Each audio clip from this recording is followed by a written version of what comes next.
Hi guys, Raju this side. Welcome back to my channel traders feed. तो चलिए देखते हैं कल मार्केट में क्या मोमेंटम हो सकता है और हम क्या ट्रेड कर सकते हैं निफ्टी बैंक निफ्टी में। तो जिन्होंने मेरे कल के एनालिसिस वीडियो देखी थी, पहले उसकी बात कर लेते हैं कि उसके अकॉर्डिंग आज मार्केट में क्या हुआ जो मैंने कल बताया था। देखिए, बैंक निफ्टी में एग्जैक्टली तो वैसा कुछ काम नहीं हुआ, क्योंकि अनएक्सपेक्टेड एक गैप डाउन खुल गया जो कि एक्सपेक्टेड नहीं था। और यही अनसर्टिनिटी होती है मार्केट में, जिसकी वजह से हम हमेशा अपनी पोजीशंस में जो है स्टॉप लॉस और मनी मैनेजमेंट जो है हमेशा करके चलते हैं।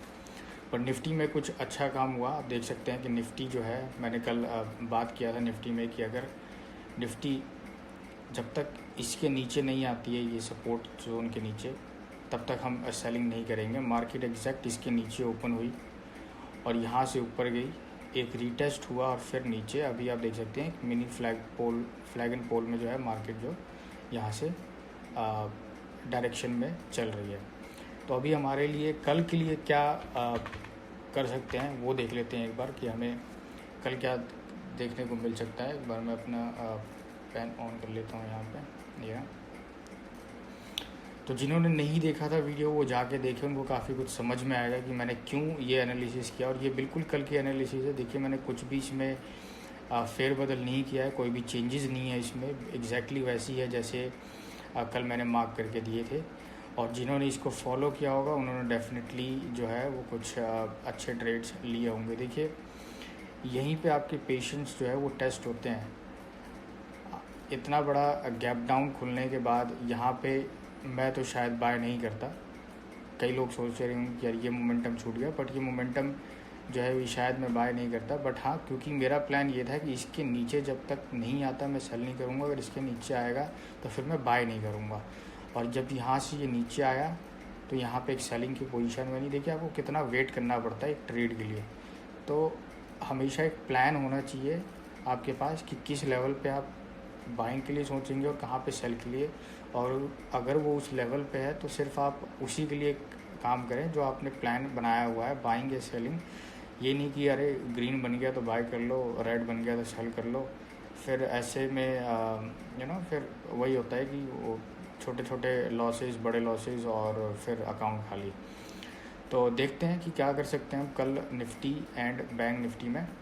एक बार बैंक निफ्टी पे भी नज़र डाल लेते हैं। देखिए, बैंक निफ्टी में कल हमारा जो था वो कुछ इस तरीके से हमने एनालिसिस किया था। मैं एक बार इन सबको हटा देता हूँ। देखिए, बैंक निफ्टी में कल हमारा जो एंटिसिपेशन था वो ये था कि मार्केट ने यहाँ पे क्लोजिंग दिया अगर वो गैप अप खुलती है, क्योंकि कल ग्लोबल मार्केट थोड़े से अप थे। SGX स्पेशली जो हमने देखा था कल, वो थोड़ा सा अप थे। बट मॉर्निंग में क्या हुआ कि SGX भी एक उसने गैप डाउन दिया और 113 पॉइंट जो वो अप था ओवरनाइट, यहाँ से आप देख सकते हैं वो एक गैप डाउन में कन्वर्ट हो गया। और मार्केट जो है वो यहीं कहीं हमारी मार्केट खुली नीचे। और आप देख सकते हैं कि फिर क्या हुआ मार्केट में पूरे दिन। तो चलिए अब बात कर लेते हैं कि कल क्या हो सकता है और कल क्या कर सकते हैं हम।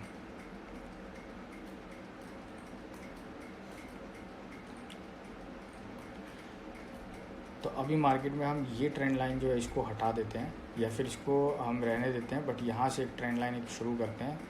तो आपको देखिएगा कि अभी मार्केट की जो रेंज है, अपर रेंज जिसको बोलते हैं हम, जहाँ से सेलिंग शुरू होती है वो थोड़ी सी छोटी हो गई है। अब देखेंगे, पहले यहाँ से सेलिंग आ रही थी, अब यहीं से सेलिंग शुरू हो गई है। ठीक है, तो हमें करना क्या है कल के दिन में ये समझ लेते हैं। देखिए,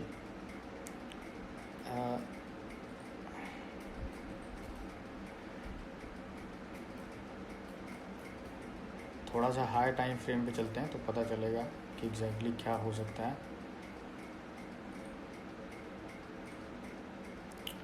देखिए, जो भी मार्केट की कंडीशन है, जिस तरीके से मार्केट अभी बिहेव कर रही है, gap up, gap downs and sideways, ऐसे मार्केट में जो है पैसा बचाना जो है वो ज़्यादा ज़रूरी होता है, ना कि रोज़ ट्रेड करना। तो अगर कोई है भी जो ओवर ट्रेडिंग करते हैं, उनको थोड़ा सा ध्यान रखना चाहिए, क्योंकि ऐसे मार्केट में आप बहुत बार ट्रेड लेंगे और एट दी एंड आपको लॉसेस ही होंगे। तो थोड़ा इस चीज़ का भी ध्यान दीजिए। चलिए देखते हैं कल मार्केट में क्या हो सकता है। देखिए अभी तक मार्केट जो है वो इस जोन से यहाँ से सेलिंग आ रही थी। यहाँ पे एक सपोर्ट लेवल था जहाँ से मार्केट बार बार बाइंग में जा रही थी, आपको दिख रहा होगा।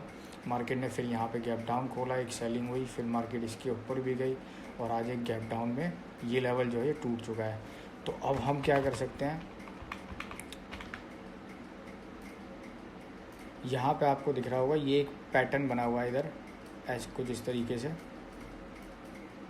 तो हमने करना क्या है, अगर मार्केट कल इस जोन के ऊपर कहीं भी ओपन होती है, हालांकि ये एक नेगेटिव पैटर्न है as per the price action right now, अगर मार्केट कहीं भी इसके ऊपर ओपन होती है, हमें जब तक मार्केट यहाँ पे नहीं मिलती है इस जोन के ऊपर अराउंड 44,000, क्योंकि एक राउंड नंबर भी है, साइकोलॉजिकल नंबर भी है और ये एक रेजिस्टेंस लेवल भी है प्राइस का, जहाँ से बार बार जो है सेलर्स आ रहे हैं।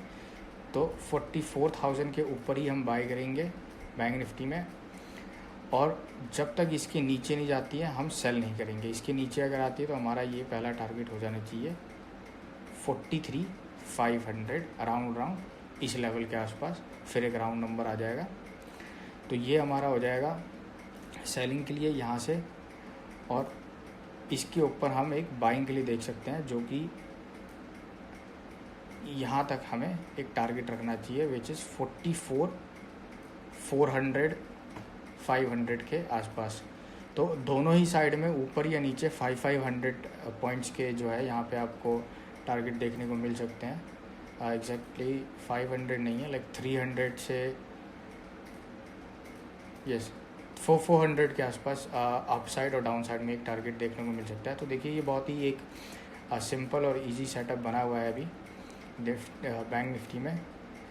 फर्स्ट टारगेट हमारा इस यहाँ से यहाँ तक होगा, अगर बैंक निफ्टी इसके ऊपर जाती है। तो अगर नीचे कहीं आती है तो हमारा टारगेट फर्स्ट टारगेट जो होगा 43,500 के आसपास होना चाहिए। इन केस अगर इसी जोन में कहीं मिडिल में खुलती है फ्लैट, तो हमने कुछ नहीं करना है, क्योंकि हमारे पास दो ही लेवल है, या तो ब्रेकआउट या तो ब्रेकडाउन, बीच में हम कहीं ट्रेड नहीं कर सकते हैं। तो हमने उधर कुछ नहीं करना है। तो अभी आपको समझ में आ गया होगा ऑटोमेटिकली कि अगर गैप अप भी खुला इसके ऊपर तभी हमने बाय करना है, गैप डाउन तो सेल, फ्लैट तो leave it the way it is. Alright, तो बैंक निफ्टी का हो गया। निफ्टी में बात कर लेते हैं। एक बार मैं बैंक निफ्टी में एक काम करता हूँ, आपको लेवल जो है थोड़े से मार्क कर देता हूँ यहाँ पे, ताकि थोड़ा समझने में आसान नहीं हो।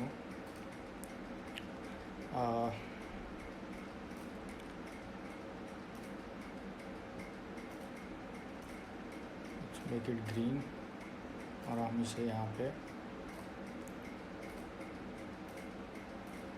कुछ इस तरीके से हमारा जो है फर्स्ट टारगेट हो जाना चाहिए, ठीक है। और हमारा लोअर लेवल्स पे कुछ इस तरीके से टारगेट्स रहेंगे 500 के आसपास यहाँ कहीं।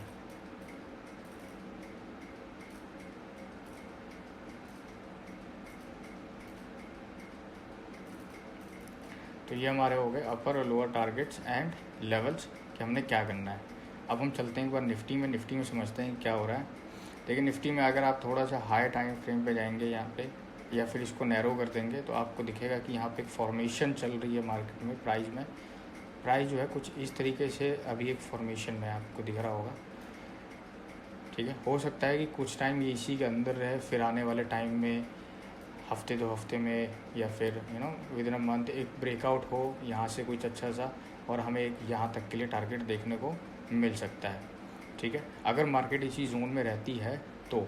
बट ये एक बड़ा पिक्चर हो गया। तो हम देखते हैं कि छोटे लेवल्स के लिए हम क्या कर सकते हैं। देखिए अभी आपको यहाँ पे दिख रहा होगा कि मार्केट जो है थोड़ी सी नेगेटिव हो गई है। नेगेटिव उतनी नहीं हुई है क्योंकि अनएक्सपेक्टेड गैप डाउन था, बट थोड़ा सा यहाँ पे जो है चीज़ें चेंज हो गई हैं अभी। तो अभी हमने करना क्या है ये देख लेते हैं। अभी हमारे लिए एक इम्पॉर्टेंट सपोर्ट जो है वो ये हो गया है, ठीक है, ये एक इम्पॉर्टेंट सपोर्ट हो गया है। और ये हमारा रेजिस्टेंस लेवल अभी भी वैसी का वैसी ही है जैसे कल था। इसको हम थोड़ा सा एक्सटेंड कर देते हैं।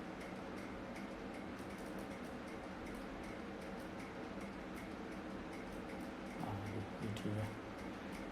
अब देखते हैं कि अब क्या हो सकता है। यहाँ पे देखिए आपको एक छोटा सा यहाँ पे फॉर्मेशन भी दिख रहा होगा, थोड़ा इस तरीके से अगर आप इसको वो करेंगे, कनेक्ट करेंगे तो, और टारगेट जो है वो यहाँ तक के दिख रहे होंगे। और यहाँ पे भी एक फ्लैग एंड पोल नज़र आ रहा है जिसका भी टारगेट थोड़ा गैप फिलिंग तक का नज़र आ रहा है। तो अभी गैप अप और गैप डाउन के केस में समझते हैं कि करना क्या है हमें और किस तरीके से हम ट्रेड कर सकते हैं। देखिए अगर मार्केट कहीं भी इसके नीचे ओपन होती है, ये एक लेवल हो गया और ये एक लेवल हो गया, ठीक है। अगर मार्केट कहीं भी इधर कहीं ओपन होती है तो ये इसका टारगेट जो है ये पूरा हो जाएगा, फिर हमने वेट करना है, ठीक है। आइधर ये मार्केट ऊपर के साइड में जाए, ठीक है, या फिर यहाँ पे टाइम स्पेंड करें, क्योंकि एकदम से सेल करना यहाँ पे ठीक नहीं रहेगा, थोड़ा सा वेट कर लिए फिर ठीक रहेगा। तो हमने थोड़ा सा यहाँ पे वेट करना है। अगर यहाँ पे कोई फॉर्मेशन बनती है प्राइस में तभी हमें ट्रेड करना है, और हमारा जो टारगेट होगा वो यहाँ तक के लिए हो जाना चाहिए। अगर कुछ गैप अप होता है इसके ऊपर तो हमारा जो फर्स्ट टारगेट होना चाहिए वो हो जाना चाहिए ये गैप फिलिंग तक के लिए, ठीक है। गैप फिलिंग तक के लिए टारगेट हो जाना चाहिए। तो बाय अबव 19550 के ऊपर, सेल बिलो 19480 के नीचे, और हमारे जो फर्स्ट टीपी होंगे वो ये होगा यहाँ पे गैप फिलिंग के लिए, और जो सेकंड टीपी होगा वो ये होगा, ठीक है। तो हमने देख लिया कि गैप अप और गैप डाउन के केस में क्या करना है। एक बार मैं फिर से यहाँ पे भी मार्क कर देता हूँ लेवल्स ताकि आपको आसानी हो। तो यहाँ से ये बाइंग के लिए हमारा फर्स्ट टारगेट जो होगा वो ये होगा, क्योंकि अभी क्या होगा कि बायर्स यहाँ से ही नीचे लाए थे सेलर्स, और अगर इसके ऊपर कहीं खुलती है तो बायर्स फिर इसके ऊपर क्लोजिंग देने की कोशिश करेंगे। वो चाहेंगे कि प्राइस यहाँ पे कहीं क्लोज हो ताकि आने वाले दिन में फिर ये और ऊपर जाए, और कुछ इस तरीके से इसमें काम हो सकता है कल के दिन में अगर गैप अप खुलता है तो। गैप डाउन खुला इस जोन पे, अगर ज़्यादा बड़ा गैप डाउन खुल गया वेट कर जाइए थोड़ी देर। अगर फ्लैट खुल के नीचे आ रहा है तो आपको एक स्मॉल टारगेट देखने को मिल सकता है। अगर इसके भी नीचे खुलता है यहाँ कहीं तो फिर हम एक सेलिंग के लिए जा सकते हैं, but always go for the selling जब कोई हाई या फिर लो जो है वो क्रॉस कर रहा हो फर्स्ट 5 मिनट कैंडल का, तभी आप सेलिंग के लिए या फिर बाइंग के लिए जाए ताकि आपको एक एसएल का एरिया मिल जाए। तो ये हमारा निफ्टी बैंक निफ्टी हो गया। एक बार आज हम फिन निफ्टी भी देख लेते हैं। कल ट्यूसडे है, कल फिन निफ्टी की एक्सपायरी भी है, तो फिन निफ्टी देख लेते हैं। देखिए फिन निफ्टी में आपको दिख रहा होगा कि फिन निफ्टी भी जो है वो बहुत ही नैरो रेंज में है, बहुत नैरो तो नहीं है बट हाँ एक रेंज में है। ये उसका एक अपर रेजिस्टेंस एरिया है जहाँ पे वो तोड़ नहीं पा रहा है, ये उसका एक लोअर सपोर्ट एरिया है जहाँ पे बायर्स जो है वो बार बार आ रहे हैं। तो हम कर क्या सकते हैं इसमें, ये थोड़ा सा लोअर टाइम फ्रेम पे चलते हैं। तो लोअर टाइम फ्रेम पे आपको दिख रहा होगा कि यहाँ से ही बिल्कुल एग्जैक्टली रेजिस्टेंस से सेलर्स आए, और अभी सेलर्स ने इसको होल्ड कर रखा है बॉटम लेवल्स पे। दैट मीन्स कि सेलर्स जो है वो थोड़ा सा भी कंट्रोल में है प्राइस को लेकर। तो यहाँ पे करना क्या है हमने, same as bank Nifty, price कहीं भी इसके नीचे अगर जाती है तभी हमने सेल करना है। अगर इसके ऊपर कहीं भी आती है तो ही हम बाय करेंगे। ये हमारा फर्स्ट टारगेट होगा, एंड इसके ऊपर हमारा एक सेकंड टारगेट होगा ये वाला। और अगर आने वाले दिन में इसमें टाइम स्पेंड होता है तो फिर हमें एक अच्छा टारगेट देखने को मिल सकता है। बट ये हमारे लेवल्स हो गए बाइंग और सेलिंग के लिए। अब आप ये समझ लिए कि फ्लैट के केस में हमने कुछ नहीं करना है, गैप अप के केस में रिटेस्ट पे ही बाय करेंगे, और गैप डाउन के केस में भी एक रिटेस्ट के ऊपर ही फिर हम सेलिंग का पोजीशन जो है करेंगे इनिशिएट। तो मैं यहाँ पे भी एक बार लेवल्स जो है वो मार्क कर देता हूँ ताकि आपको एक बार अच्छे से देखने को मिल जाए।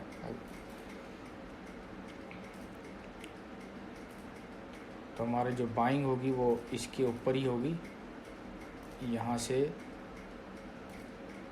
First target and then second target, ठीक है जी। और सेलिंग जो है वो हमारी इसके नीचे ही रहेगी कंफर्मेशन पे, क्योंकि कई बार क्या होता है कि प्राइस जब यहाँ पे आता है तो यहाँ पे बहुत सारे लोग जो है ना एकदम हड़बड़ी में सेल कर देते हैं कि अरे सपोर्ट टूट गया, सेल कर दो नहीं तो निकल जाएगा। पर आप देख सकते हैं कि कैसे उनको फिर ट्रैप किया जाता है। यहाँ देख सकते हैं जिन्होंने यहाँ बाय किया होगा वो ट्रैप हो गए होंगे। यहाँ पे देख सकते हैं आप कि ये सही फॉर्मेशन नहीं था। तो इस तरीके से आप जो है थोड़ा सा प्राइस को देखेंगे तो समझ में आएगा धीरे धीरे कि क्या हो सकता है और क्या करना चाहिए हमें, किस लेवल पे किस तरीके से काम करना चाहिए। तो ये हमारे आज के Nifty, bank Nifty and Fin Niftys की एनालिसिस हो गई। आई होप कि आपको चीज़ें समझ में आ गई होंगी। और निफ्टी एंड बैंक निफ्टी का जिन्होंने कल का एनालिसिस नहीं देखा वो जाके देख सकते हैं, क्योंकि इसमें काफ़ी कुछ आपको समझ में आएगा क्यों मेरी एनालिसिस वैसी थी और क्यों प्राइस ने वैसा ही बिहेव किया। हालांकि गैप अप गैप डाउन के लिए हम कभी भी एंटिसिपेट नहीं कर सकते हैं, क्योंकि वो ओवरनाइट मार्केट पे डिपेंड्स होती हैं, कभी भी कुछ भी हो सकता है। बट हमारे लेवल जो है हमें हमेशा उसी पे काम करना चाहिए, जो कि एक निफ्टी में बहुत ही अच्छे तरीके से काम किया और काफ़ी सही चला भी। तो चलिए आज के लिए बस इतना ही। अगर आपको एनालिसिस अच्छी लगी है, समझ में आई है, तो please like and subscribe. I will see you in the next video. Have a great day ahead. Bye bye.